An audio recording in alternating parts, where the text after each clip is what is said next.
السلام علیکم ورحمۃ اللہ۔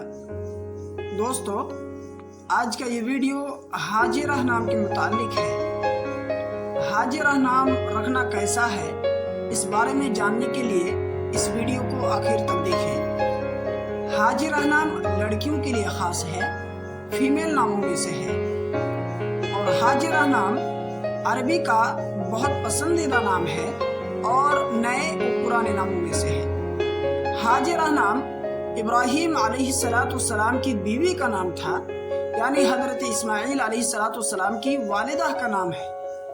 اگر آپ اپنی بچی کا نام حاجرہ رکھنا چاہتے ہیں تو حاجرہ خاتون یا حاجرہ بیگم رکھ سکتے ہیں۔ اس کی پوری ڈیٹیلز انگلش میں Hajra is a Muslim girl name.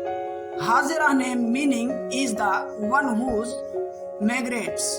The name of the wife of the Prophet Abraham, the mother of Prophet Ismail. It has multiple Islamic meaning. The name is originated from Arabic.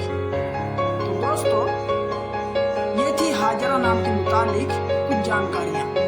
اس طرح کی مزید video کے لیے آپ سے گزارش ہے کہ اس چینل کو ضرور سبسکرائب کر لیں، لائک کا بٹن دبائیں، اپنے دوستوں تک اسے ضرور شیئر کریں۔